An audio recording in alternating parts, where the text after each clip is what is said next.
guys, welcome back. Ngasi akhoi zodiac reading loishandoine. Zodiac reading loishandoine haidi mamangi video singda zodiac taragi reading tawkhako da zodiac 12 subanina lemhoriba zodiac Taurus amadi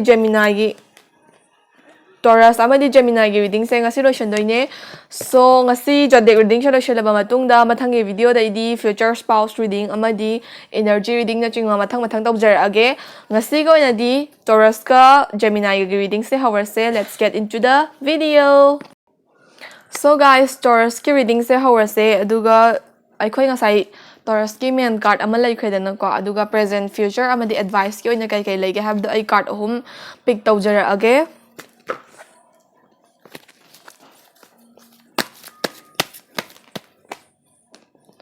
Okay. So sisina present or ni Taurus ngi damak King of Cups sariba card sina present ta kai go through tawri habado oidoine ba. Second ni card sina 5 of Swords reverse in a future da kai orak pa yai habagi Taurus ki vision ama piga doine. Aduga last but not the least ki 2 of Pentacles sariba card sina Taurus ngi damak ta advice oina kai lege habado oigadoine ba. Adu ai amamam ta oina hijar age. Ahanba sisina Taurus ki main card ne ko Taurus ki main card sina kai hairige haiba matamda Taurus sing je ahanba mingon the first impression piba matamda di Taurus ki like spirit animals a bull ne ko aduna moi je am ball oiba adagi hek approach tawruba da call orakadaba haidi good response pirakadaba mandaba adumaina Taurus sing je mina view tawbiba adubu once moi the approach tawraga moi ge friendly side to adudu ulaba matungda di Taurus muk comfortable oiba Taurus muk mi gi damakta khanbiba compassionate oibiba di thengnaroi ko aduga amarom da Taurus sing je mi gi damakta yam khalle masagi needs prioritize tawdrikana mi gi need thana prioritize tawba adagi phainamna like ma achauba mi amo oigera tragna paisa phainamna paigera down to earth adum oigani ba ayambana bragging gumba show off gumba se sungtaw tawraiba aduga amaramda mogi main characteristics se kaino haiba matamda stubborn oiba siniba Taurus kodingma loinamak stubborn oini ba stubborn oiba haidi kaino ha matamda mina haiba se mana buningi ba thawak tudai hongo yaganda bagumba adagi mana kaino matawge na khalamba je mina adu taw kana haijala di tawroida ba haidi stubborn oiba anam kan ba haidana ko aduga possessive sam oigani ba moisa haidi moyo oiba pota di mina hanjelak pa yaroi gumba khanba masagi love oigera adagi belongings oigera ko possessive yam oigani. So Taurus ki main card sina asi har khaba matungda sina present ta kai go through tawri habado oidoine ba sina King of Cups sariba card sina Taurus singi present oina pick tawre ko ado sigi card sigi matungina Taurus sing je life the equilibrium ama maintain tawba pame ba haidi mogi life se balance work life family life plus relationship loinamak se balance tawraga thamba pame ba amana zu henda prioritization je amada hena pibado oideba ko aduga hauji ko yadi Taurus sing je decision law matamda mind dagi lawba period of time oiriba aduga moi sa humanity yamna leiba mi awa ana ubya da mateng pangning ba sigumba si sudum present ta circulate tawraga leye aduga amarom da problem laitabra habada te ba Taurus sing gi da problem se dum leye road se kananta gi easy oiba na te ko aduna problem da kai lege ha matamda moigi near and dear ones oigera tragana adum mangonda diphana friend ta diphana ngangbiraga maningda khara jealous oiba leidana ko relatives oigera friends oigera moigo mana manipulate tawna ba adagi career gumba duda yam ka hena successful oigi dore na khanbagi chingthana ba hotna ba gumba or kaino ma thaba ma taw matam de yet na ba khotna ba dingai raga leine ba but Taurus sing je emotionally heavy oiba oiga taraga so hoji ko ene present di brain dagi decision lori bani na mi na manipulate tawba ngamda ba mi gi emotion na drown tawba ngamda adugumba do oiri ba hojik present di Taurus sing se. So Taurus ki future da kai ora pa have the sigi 5 of cards reverse in 5 of swords reverse in haido ne ba ko sigi card sigi matungina Taurus ki future da conflict khara laka da ba lere ba haidi near future da ko sigi khara lere ga change tawgini adu ba hoji gi ba sigi near future da di Taurus ki like life sida conflict khara laka da ba lere ba conflict se kai da gi laka do no ha matam da Taurus sing na changjili ba profession line na tragana career line da manaba miyoi haidi profession manaba or career path manaba miyoi khina like moi dagi hen kre haibagi yengjan ba khochan ba duna competition na mo oirak pagumba adagi chingthana ba hotna ba maningda phattaba sando amba kholam ba sigumba conflict me amama like tholak pa ya bagi chances to lay ba ko aduna Taurus sing na kai dobiga dage haiba matamda future se isagidamagta khanbiyoba like migi Taurus se ngasai na first card na haigre migi ne sana paradise tawba migi hana khanba humanity character chen bane na haigre ko adubu hojik like future sida conflict ke cast gi avoid tawna bagi damagta isagidamagta khanbiyo like matam khara selfish oibada kashu mangjaba leite ko selfish haise oigadabane haida dum oyo haibana teba ko adubu matam amuk yadrikanda isagidamagta khanba selfish oibase kashu kaideba aduga migi needs to prioritize tawdrikanda isagi needs sana prioritize tawbiyoba aduga hojik lai base pura survival mode ne life se ko aduna angam setlaga chana ba matam ne aduna mina kai khankini mina kai nungai geroi khotliroi khanbagi matam leite ba isa hingnaba isagi damagta survival do tawna bagi damagta selfish oibada kaishu akai ba leite aduga mina lalakpa taragadi forgive and forget tawthokpigo ba kaishu kaide ba adubu moida lalu draga loire ba aina khoina survival mode sida hingnabagi damagta selfish oizabada kaishu kaide ba adubu mingonda dilan biru no ba mingonda kai biru no ba adai tardi good karma du sudum halakani ba ko adu future da di conflict khara na di ngaraga di leire ba adu avoid tawna ba kinamagta like mi ga yari gai conflict ko ba da tangle up tawdana ba hotna biyo haiba gumbane ba mathang isina advice for Taurus ki oiba kari advice leige ha matam da day to day life ta hojik tagi oina yamna chilama ba sia aduga kitang near future da ko yamna day to day life sam busy oirakpa aduga isagi oiba own needs and wants to prioritize to bangam da bagumba sigumba se khara thainarak pa yai ba Taurus singse aduga like imung manungi budget ke ka salo ina magpuna ba hotna ba or paisa nong sa je tung mangam da ba stable oida ba sigumba se hojik go through tar ba yai future da go through tar pa yai ko aduna like loinamak over commitment tawraga imungi oiba loinamak adagi isagi oiba loinamak puba ngamna ba hona base phadi phai adubu warakani ba ko haidi hojik financially stable oidabana namna leremgani aduna financially stable oidringai sida over commitment tawbigano isagi ba budget plan na maya thokpiyo na haiba haidi future da ko financial disability gumba aduga isagi wants and needs to neglect tawbadagi isagi ning na thunghodaba gumba sigumba samna thengnarak pa yai ba aduna ngasai day to day life ta fanyam busy oitarga so isagi ngasai aina haikebado selfish oiba kitang tabiyo habado isagi needs and wants to adu su soidana ba hotna biyo ba natragadi ko na regret charakani ba ko aduga financial sa se kitang haidi paisa nung sa kitang maintain tawraga thada da ba yada ba hamna khak thada na ba adugumba budget management gumba ju khara haibiyo ba aduga kari thabakta na hana prioritize tawgani kari thabakta na ko na prioritize tawgani haba dugi su wakhal haibe thada biraga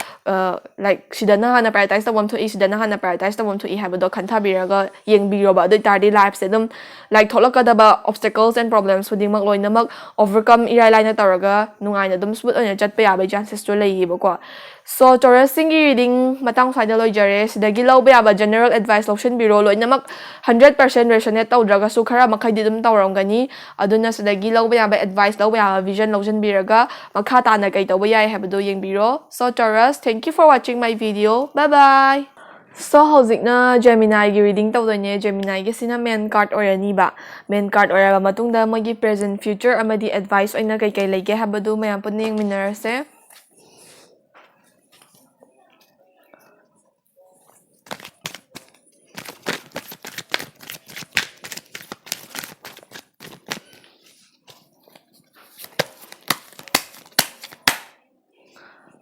sina present of Gemini ko 7 of Pentacles reverse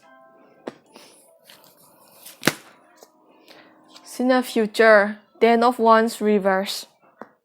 kaino ni reverse nga ta tholai si ba Gemini si ba sina advice Ace of Wands reverse ne ko ado ekhoi hojik reverse nga ta la aga su hekta problematic oigani haiba leite solution adum leramgani aduna kai haige haibado yengase background je aina nahan haibado yum saba haibado adugi loidriba auna yam lange ba makhon je adu ngasai ge ne aina video je namdre ka nei tumin na lerame ba ko aduga hoje aina video hek nam bahara ba suklep leptre kang adum tawarle ahan ba main card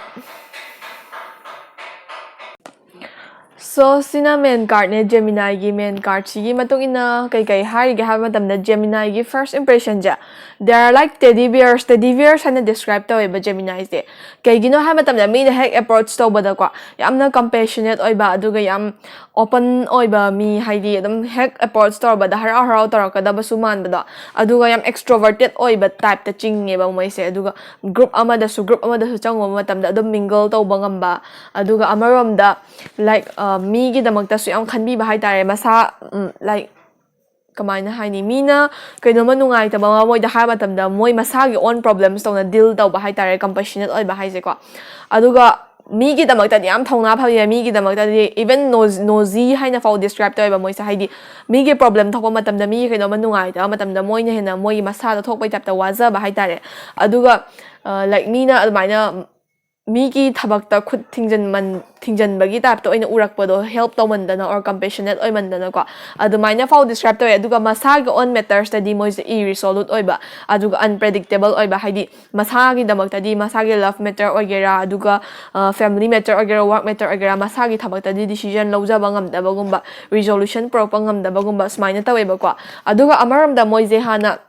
relationship kumada ko Gemini the relationship kumada disconnected feelings kumba fauruba dagi like breakup kumba go through toruba adugumba jing da hodik se new love amala agar healthy oi ba part am da chat pani khangde natragana hana gi love to go reconcile to bani khangde adugumba khara da go through to bagi mami ama tai ba ko Gemini khara gi damakta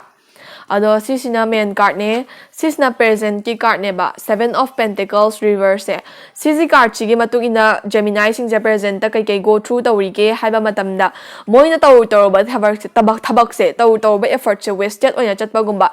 aina hoji hai gi bedo mina nozi haina fau describe taw hydra aduna moina mi gi damak ta phana ba taw biru ba se mina la no obo gumba adagi career gumba future gi damak ta masana effort thada jabate low return haidi moina thada gi be effort tu gi khitang khak result oina phangba hai tare moina thada jagri ba effort to gi matik chaba result phangdaba adugi moina taw se kana jabra oi roi dra habagi like moida kai haini doubt oi leijaba masana self doubt tau jaba gumba adagi wasted effort oina loina chatpaduna makhata na zohan aning da bagi tapta su torakpa sigumba khara na circulate tawri ba kwa aduna future da adum problematic khara di oirakadawi adu kai problem oirakpa yage habdo hojik future gi card china kai hari ge habdo yengminarse Sina future ki card ne ba future ki card na 10 of wands reverse ne ba ko 10 of wands reverse na kai hari ga hamatam Gemini sing je hojik masagi career path ta chat pa harma ba yai ham dribo bi ai ko adu future that near future da ko moi the duties and responsibilities na amanan dhar ka dawre ba haidi hana puram da ba imung ge responsibilities and duties na amanan dharak pa ki chances to le ba adu nandara ba matung da duties and responsibilities ma am du bu handle tawna ba hotna gadra isagi career isagi work life bu handle tawna ba hotna gadra like life se messy oi begi tapta tawbagi future vision ama uiba aduna moise like sigi duties and responsibilities am heavy oina feel tawba adagi resent tawjaba haidi sigi career path sida kedawi changwino responsibilities se kedawi lowrino habagi resentment gumba lakpa siguma mya amagi chances su lakpa ya bagi vision da oye haidi sisa dum future da long run that oye ni habani na te ko haidi long run da dum future da sije oye ga le ni habana te just near future da sigum khara laka dawre habani ba aduna sije khara le ga jodi reading among tawba da body changes lakini adubu like general oina Gemini singi da mata duties and responsibilities khara na di near future da ngai ga le re haba sigi da mata di prepare tor ga le biro ba aduga laka dawri ba responsibilities and duties sin do khara ha na torok ta ba oy na heavy feel torakani heavy feel torapaduna give up tawning ba resent tawa myama lakpa yabagi vision ama pi na haibane ba sigi future card china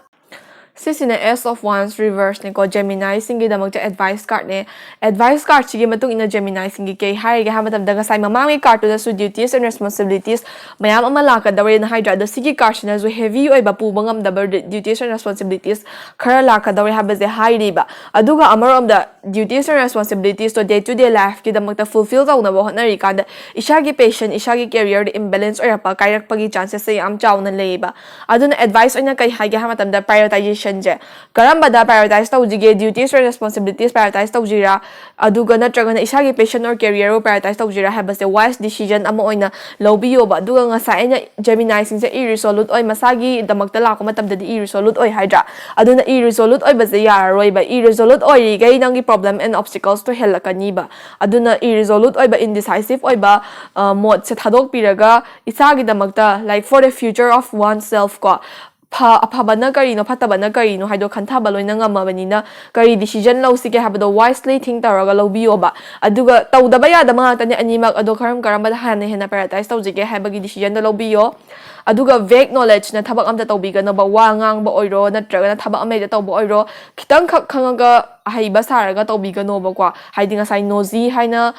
describe tawe na haikibado aduna thabak ama tawge haiba matamda or kaino matawge khanba matamda full knowledge lejigai thabak ta paikhatpa or ngang thokpa khotokpa kema tawbigano sina men advice oina leye aduga duties and responsibilities khara laka dawre haiba sigi damakta di ready da leibiro ba soidana la ani ba haidi card ani makta ne ba duties and responsibilities la ani na hara ise